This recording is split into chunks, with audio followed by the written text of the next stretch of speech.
Hello everyone, welcome back to my channel. Today we're going to talk about how to use humor in Chinese business situations to break the ice and create a relaxed atmosphere. Using humor in your native language can be challenging enough, right? By doing so in Chinese, especially in business situations, can seem almost impossible, right? But don't worry, I'm here to help. So today we will go through some practical tips and real-life examples from top Chinese business leaders like Jack Ma, Robin Li, and Ren Zhengfei. So by the end of this video, you will know how to add just the right touch of humor into your Chinese communication without feeling awkward or embarrassed. Alright, without further ado, let's get started. First, let's talk about why humor is important in business situation, especially in Chinese contexts.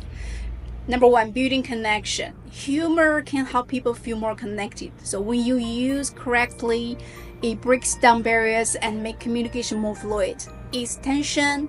For example, in tense meeting or negotiations, a well-timed joke or lighthearted comment can ease tension and create a more collaborative environment. Right? Number two, make a lasting impression.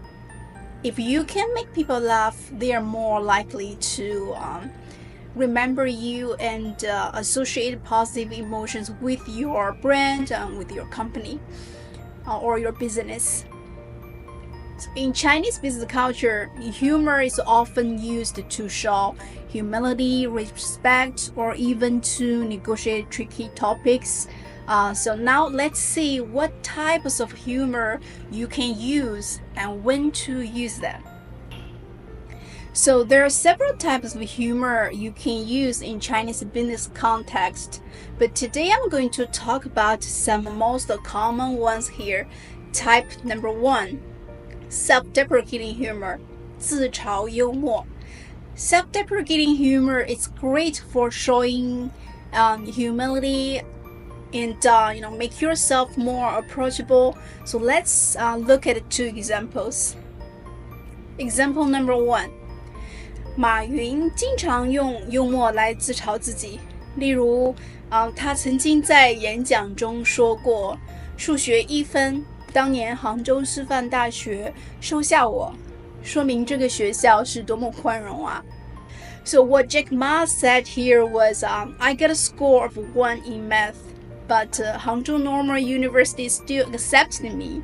This just shows how tolerant this school is. I mean, this kind of humor not only makes people laugh, but it also conveys humility, right? So you can use a similar self-deprecating humor when you try to introduce yourself or when you make a small mistake in a meeting. Alright, example number two. 你可以这样说。我最近在非常努力的学习中文，但是看起来所有的汉字都在和我作对。So it means I have been working really hard to learn Chinese lately, but it seems like all the Chinese characters are conspiring against me. So this type of humor shows that you are aware of your own struggles, and which makes you more relatable, makes you more approachable, right? So it also can help ease any tension in the room. It's perfect for self-introduction or lighthearted opening remarks. Type number two, wordplay. Wordplay is very popular in China because of the language's unique structure and homophones. So now I'm gonna give you some examples from Robin Li. He is the founder of Baidu, which is a very popular search engine in China. 李彦宏曾经说过，百度就像中国的饺子，谷歌呢可能不太习惯这个口味。What Robin Li said means Baidu is like Chinese dumplings. Google might not be used to this taste. So this sentence is a play on the idea that Baidu is deeply rooted in Chinese culture and has a local flavor that foreign companies might not understand, right? So this type of humor works very well when discussing your company's unique strengths or market position. Example number 2， 在一次阿里巴巴的年会上，马云曾经说过，双11的流量让我们的服务器都快成了瘫痪老人。So what he said means, during an annual meeting, Jack Ma once joked, "The traffic on Double 11 making our servers almost like a paralyzed old man." So this is a play on the words, using the phrase 瘫痪老人, paralyzed old man, to humorously describe the strain on their systems during the biggest shopping festival. So the choice of words not only highlights the traffic volume, but also makes a serious technical issue sounds more relatable and amusing.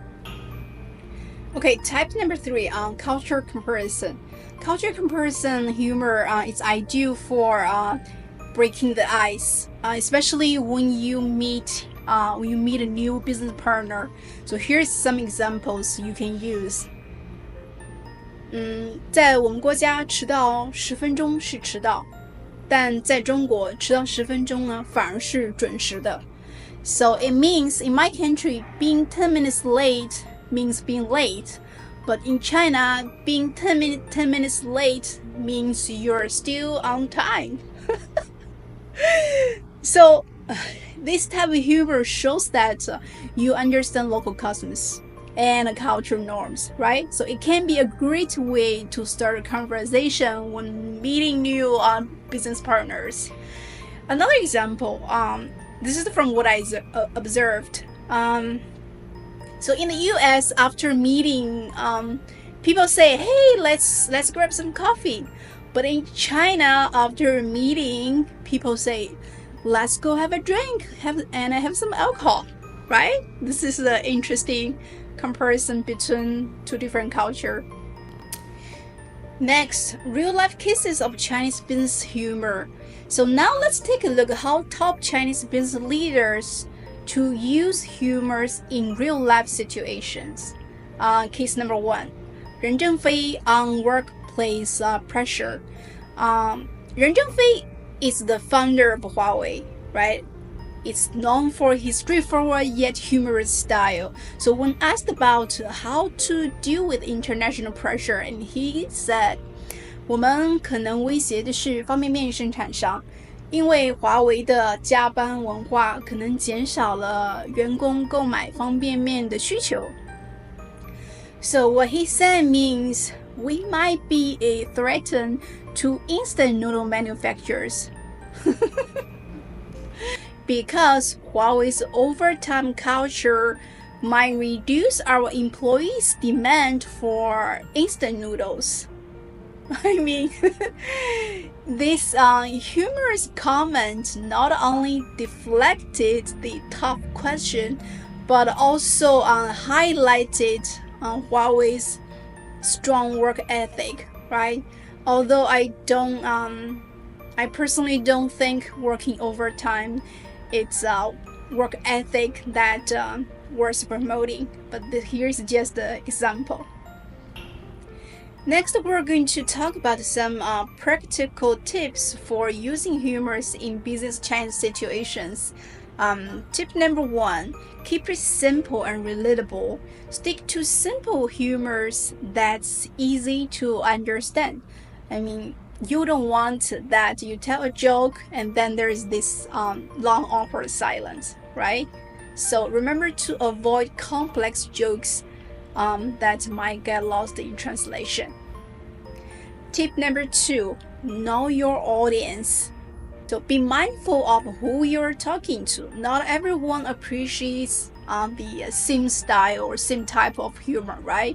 And I think there might be some cultures where people don't like tell jokes, or don't like humor, and don't have a sense of humor at all. I don't know. If you know about that, please leave a comment down below and let me know. And tip number 3,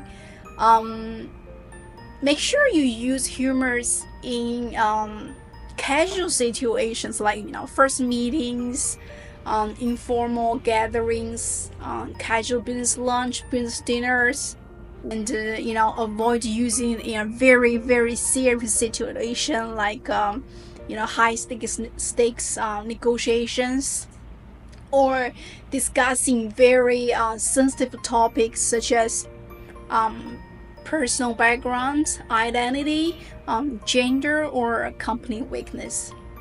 Okay, tip number 4, don't overdo it. Remember, it's business. It's not a stand-up comedy, right? So a little humor goes a long way, but too much sometimes can be a disaster, or come off as unprofessional or hurt your business or your company, right?